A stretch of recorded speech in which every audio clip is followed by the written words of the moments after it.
ये आकाशवाणी है। अब आप विशाल शर्मा से समाचार सुनिए।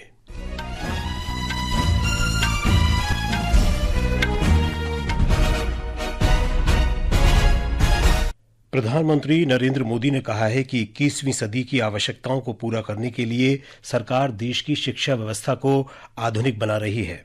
उन्होंने कहा कि केंद्र सरकार देश के हर विद्यार्थी के लिए विश्व स्तरीय ज्ञान सुगम बन रहा है। श्री मोदी ने आज नई दिल्ली के भारत मंडपम में सरकार, शिक्षा, समुदाय, उद्योग और नवोन्मेषक समुदाय के नेताओं के पहले रणनीतिक सम्मेलन युग्म को संबोधित करते हुए ये बात कही। श्री मोदी ने कहा कि भारत के विश्वविद्यालय परिसर गतिशील केंद्रों के रूप में उभर रहे हैं। उन्होंने कहा कि एक राष्ट्र एक सब्सक्रिप्शन विश्व स्तरीय ज्ञान को हर विद्यार्थी के लिए सुगम बना रहा है। प्रधानमंत्री ने कहा कि इस वर्ष के बजट में सरकार ने भारतीय प्रौद्योगिकी संस्थानों की क्षमता और सीटों की संख्या बढ़ाने का निर्णय लिया है। प्रधानमंत्री ने कहा कि भारत के लिए आर्टिफिशियल इंटेलिजेंस एआई को उपयोगी बनाने के उद्देश्य से सरकार मेक एआई इन इंडिया के दृष्टिकोण पर काम कर रही है। हमें एआई को लगातार प्रमोट करना होगा। आज हम देख रहे हैं भारत एआई डेवलपमेंट और एडॉप्शन में आगे रहने वाले देशों में शामिल है। इसके विस्तार के लिए सरकार ने इंडिया एआई मिशन को लॉन्च किया है। इससे world class infrastructure, high quality data sets और रिसर्च फैसिलिटी तैयार किए जाएंगे। भारत में एआई सेंटर्स ही एक्सेलेंस की संख्या भी बढ़ाई जा रही है। भारत ने पहलगाम आतंकी हमले का मुद्दा संयुक्त राष्ट्र में जोरदार तरीके से उठाया है। साथ ही आतंकवादियों को प्रशिक्षण देने और उन्हें धन मुहैया कराने संबंधी पाकिस्तानी मंत्री के कबूलनामे को भी सबके सामने रखा है। पाकिस्तान के रक्षा मंत्री ख्वाजा आसिफ के हाल के टेलीविजन साक्षात्कार का संयुक्त राष्ट्र में भारत की उप स्थायी प्रतिनिधि योजना पटेल ने उल्लेख किया। उन्होंने कहा कि इस कबूलनामे ने किसी को आश्चर्यचकित नहीं बल्कि वैश्विक आतंकवाद को भड़काने और क्षेत्र को अस्थिर करने के लिए पाकिस्तान को एक दुष्ट देश के रूप में बेनकाब कर दिया है। सुश्री पटेल ने भारत के विरुद्ध आधारहीन आरोप लगाने और प्रचार करने में वैश्विक मंच का दुरुपयोग करने के लिए भी पाकिस्तान की निंदा की।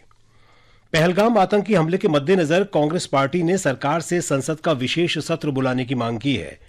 राज्यसभा में विपक्ष के नेता मल्लिकार्जुन खड़गे और लोकसभा में विपक्ष के नेता राहुल गांधी ने प्रधानमंत्री को अलग अलग लिखे पत्रों में राष्ट्रीय एकता और संकल्प को प्रदर्शित करने के लिए विशेष सत्र जल्द से जल्द आयोजित करने का आग्रह किया।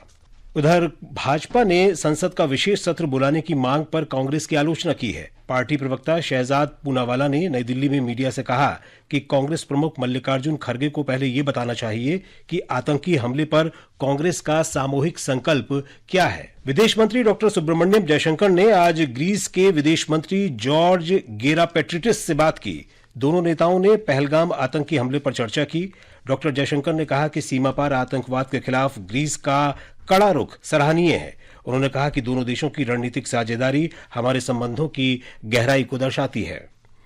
अल्पसंख्यक मामलों के केंद्रीय मंत्री किरेन रिजिजू ने पवित्र हज यात्रा पर जाने वाले सभी 1,22,518 श्रद्धालुओं को शुभकामनाएं दी हैं और सुरक्षित, समृद्ध तथा सुखद यात्रा के लिए प्रार्थना की।